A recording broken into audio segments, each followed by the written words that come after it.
Was good, yeah.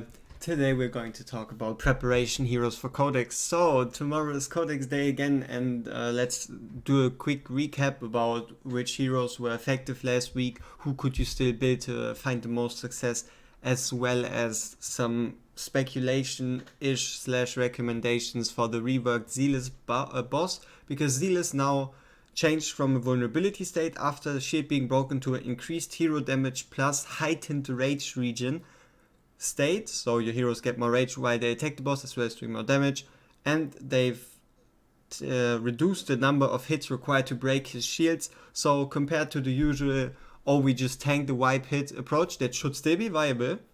We're also going to mention that one. You can now take the approach of hitting the shield as many times as you need to break it, and then doing that for pretty much every shield. That should be the game plan and how Zealous was planned to be played normally. But enough of that, let's go with the order we had last week. So we're going to start with Cyrus, follow it up with the Golem boss, and then end it on the Zealous boss. So for Cyrus, what you want is basically you only can place ground units, you want as much AoE as possible, and one of those heroes is definitely Volkera. So if you have a Volkera lying around, if you never really felt like building her, make sure to actually build her. Make sure you use her in arena and guild wars if you want to. She's actually not that bad, especially now with Codex and the focus on AoE damage from fighters. Oh yeah, and as a general tip, if you want to know what kind of set to use on her, preferably Infernal Roar would most likely be the best choice for you. Now onto someone even more acquirable than a Volkera, Abomination, especially with the summoning event here. A lot of people should have been able to get their hands on heroes to fuse Abomination, and unless you have like the main contributors, Abomination is really a good choice in getting into like the B to A area, mainly all by himself. So if you have Abomination lying around, feel free to build Abomination. He's definitely going to be able to do some work in Cyrus boss. Now onto the man. Probably the most destructive unit in the whole Cyrus boss is going to be Cerberus.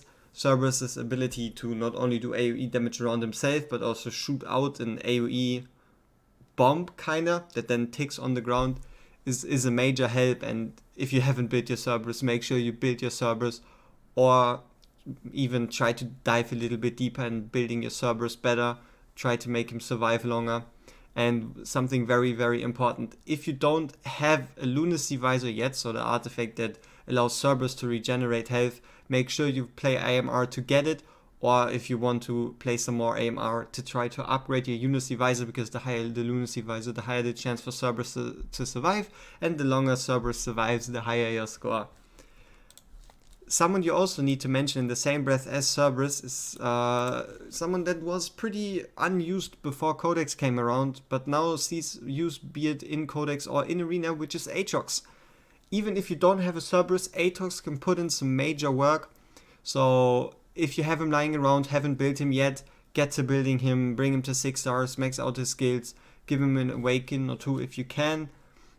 And then in combination with either Aatrox and Cerberus, or just one of the two, Volker.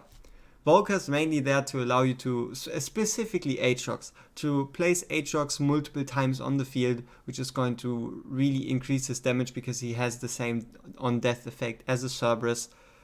And yeah, Volker is mainly there for some slight healing for your units through the use of a passive, so that you don't necessarily need to bring a healer.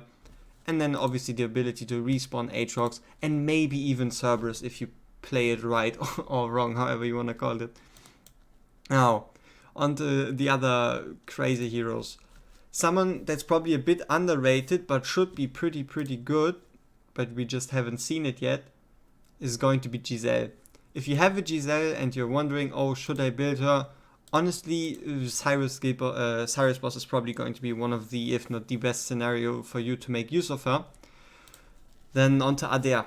Adair is an easy pick. Honestly, why would we even need to talk about her? Everyone that has her has probably upgraded her already. And if you haven't, get to it. Invest some skill crystals, upgrade her. She's mental, be it Gear Rate 1, Arena, Void, wherever you want to use her. And then obviously Cyrus Guild Boss. Uridan. a lot of people were kind of disappointed with the capabilities of Uridin, but that might very well change in Codex. Obviously, the hopes shouldn't be too high. He's not going to, by himself, completely annihilate everything, but he is definitely going to have a space in Cyrus Guild Boss. And if you want to make your Uridin shine, if you want to flex on some people with some dope-ass looking character, feel free to use him for Cyrus Guild Boss, not Cyrus Guild Boss, for the Cyrus Boss of Codex. Besides that, obviously another rare one, as Ardea and Uridin, is going to be Thelen. Thelen mainly has, at the moment at least, no real place to shine, so honestly he should have some good usage in Cyrus's Immortal Codex. And then once we look into the epics, there's only like one really. So Gluttony proved rather effective in Cyrus' Immortal Codex, but that's mainly if you don't have Abomination. If you do have Abomination, the value of Cyrus gets diminished, but if you're really grasping for straws, don't really have any fighters to place on the ground, a combination of Gluttony and Abomination with then a Wrath Lord bonus is going to be quite useful. And then let's see if there's someone else. Obviously there's also Vladov. If you do want to, instead of use a Wrath, make sure that you get the most out of having Aatrox and Cerberus at low HP, then building a Vladov is going to be nice, because at the end of the day you can only bring in 6 units, and you might as well bring in a unit that is actually geared and can contribute at least some damage. But also not major priority, because the most you will actually get from just using his Lord bonus for Cerberus and Aatrox. Now onto the tanks. For the tanks there's technically... let's just go over the choices. So Garn is an easy one. Garn is kind of like Vladov, but Garn is someone you could actually max and upgrade, and he is going to perform in Cyrus's Codex, considering the fact that he can go up to ridiculous numbers of block, as well as getting the damage reduction and then this retaliation strike over here, which even allows him to actually do some AoE damage, as well as the fact that he is going to be pretty much unkillable in that game mode, so you don't need to worry about him. Torador is also someone you could then substitute for Wrath, but even though he has some AoE capabilities, he isn't really going to be as effective, and I also really wouldn't recommend running a Nightmare team, at least for the moment. Maybe Admiral Claw changes this all up, but that's not going to actually matter for this codex. Maybe the next one, whenever we get that one. Reeves, if you happen to play like 2 to 3 months ago, pulled for Reeves and still haven't upgraded him, get to upgrade him. If you have upgraded him, try to see if you could make use of Captain Reeves, because especially with his slowdown and then maybe using a Morrigan as a Lord, you might see some major success. And then obviously Cyrus. I mean, Cyrus Guild Boss, he's going to be at least able to do some work. He's not going to be super special, but you're going to actually be able to make him shine. Now, Constance. Compared to a Dolores, you can actually use a Constance in the Cyrus stage. So if you have a Constance lying around, and you didn't know what to do with her, nor did you want to upgrade her because Dolores was doing all she does, feel free to upgrade Constance, especially now that apparently people are working on 19 to 21 for AMR, and Constance is going to be a fucking force for 19 to 21 AMR. If not required, she's going to make it so much easier than actually trying to do those stages without her. Which is pretty much about it. That should conclude for us the Cyrus Immortal Codex. So now onto the Golem. The Golem is honestly rather simple in comparison, because it's only about healers. And the main healers are going to be Eluin, Leia, Aelin. Aelin is really huge. If you haven't found a reason to upgrade an Aelin, if you haven't found a reason to invest skill crystals into Aelin, Immortal Codex is the reason to upgrade your Aelin. Gwendolyn just for her shield, she's not going to shine as well as other units, but she is useful.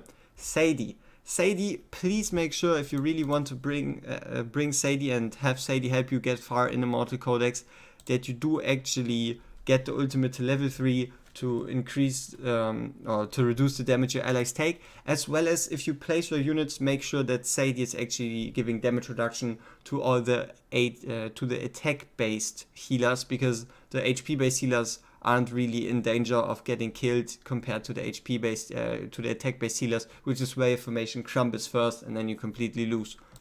Eunomia is probably the strongest healer, even stronger than Aelin for Immortal Codex, so if you have her, upgrade her, she's not going to disappoint.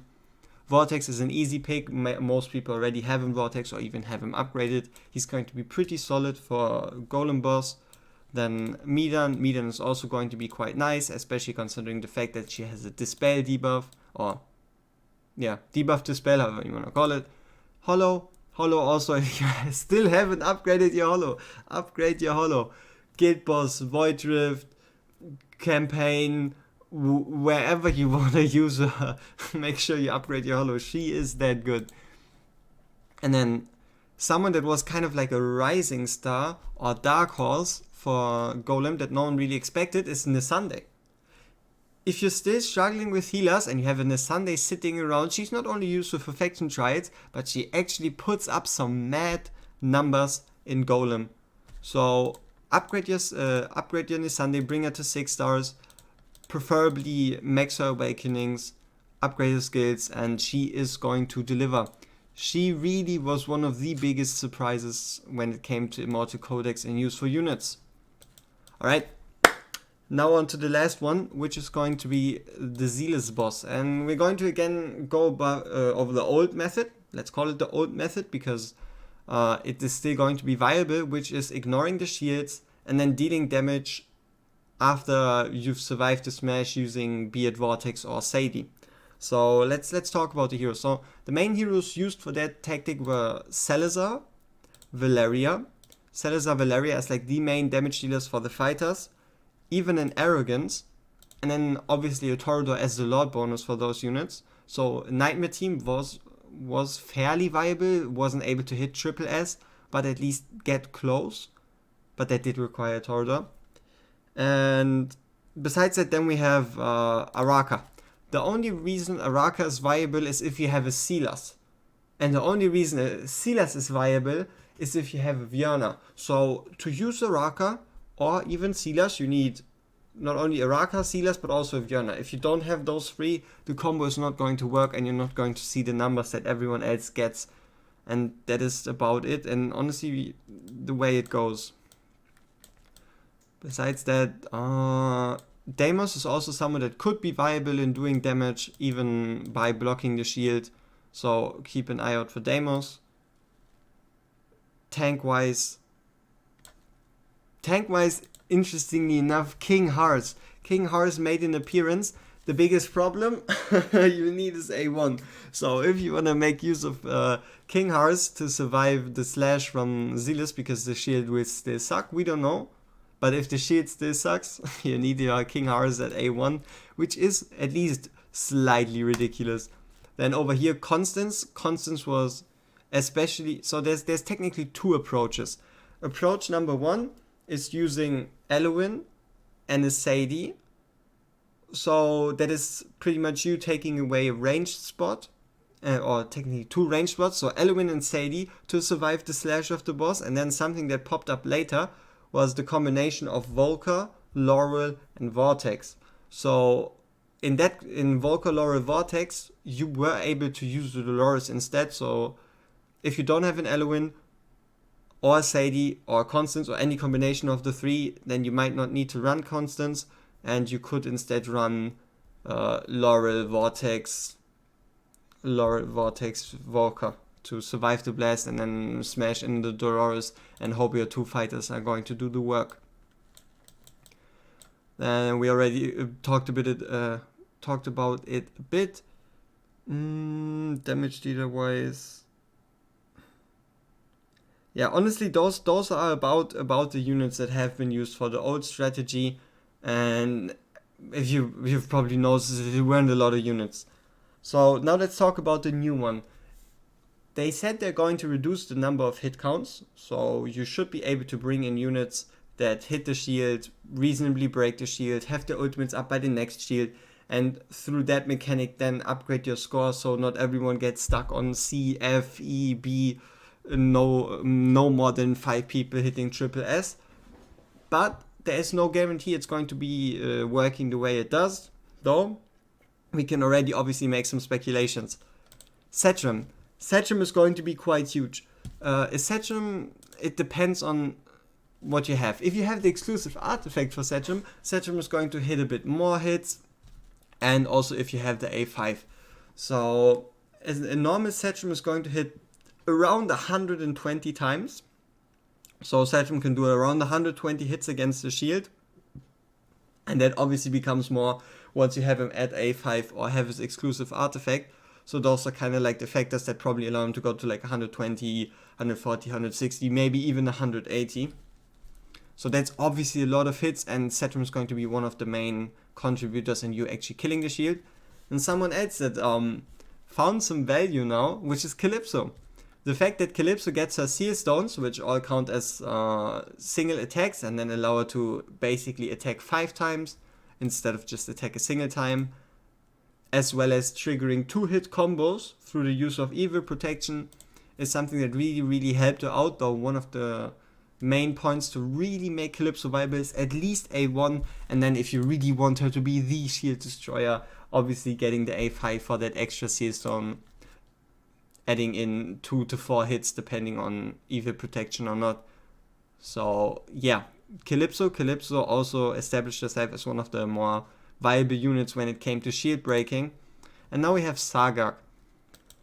Sargak hasn't really found a use there, though he might become someone that is very helpful. So not only does he have specialized attack speed, so him getting more attack speed per or basically a faster attack interval per attack speed. So same with like a Falsha or Vorov. You give him 400 attack speed, you give someone else 400 attack speed, he's going to get way more out of that 400 compared to someone that doesn't have specialized attack speed, as well as the fact that his ultimate gives him 2 consecutive strikes. So Sargak might be viable, and if he's just lying around in your inventory, you might want to upgrade him. And that should probably be it out of the legendary marksman, because there's someone that is probably going to be a surprise, and that is Tazira. Tazira might very well become viable in that new Zealous boss. If the shield is low enough, the impact of a Tazira should help you at least break maybe the number 2, number 3, or number 4 of the shield, depending on your team comp. But Tazira is someone you can look forward to, especially if they've reasonably reduced the amount of shield. So she's going to be, for the first time ever since the release of the game, useful. Yeah, Tazira is going to be useful. Crazy. And then, yeah. So even in comparison to the old tactic, units that are probably still going to be useful, even for the rework boss, are definitely going to be Dolores, if you can reasonably break the shield without needing all the units to be shield breakers. Hollow or Elowen, if the increased rage region on shield break isn't enough to fully push your unit's ultimates. So those 3 out of the healer category are definitely going to be there. And you might be able to skip a Elowen or a Hollow depending on how high the rage region actually is after breaking the shield, which is something we are definitely going to explore tomorrow and then try to figure out. And obviously I'll try to release a video as soon as possible once we've figured out kind of like the basic comps you need to actually succeed. And then someone else that might be another hidden ace, Norvras. Norvras actually has a lot of hits through the use of his Spirit Raven. So Norvras and Tazira might very well become the secret MVPs that allow the vast majority of the player base to actually successfully take part in the Zealous game mechanic. And honestly, that should... Oh, there's a slight another thing that might be worth it. Everyone has been talking about it. There's a lot of beef. Is she good? Is she bad? Is she only a guild boss hero? There might, that is just speculation, but there might be a possibility for a burn-related shield break comp. Don't quote me on that one, don't expect anything big, but there might be the slightest chance that she actually becomes somewhat useful in a burn comp in taking down the shields. So yeah, that was my 20 minutes of rambling in regards to Codex, and wish y'all the best of luck with the Codex starting from next week. I hope we all get as many ancient shards as humanly possible, and see ya in the next one.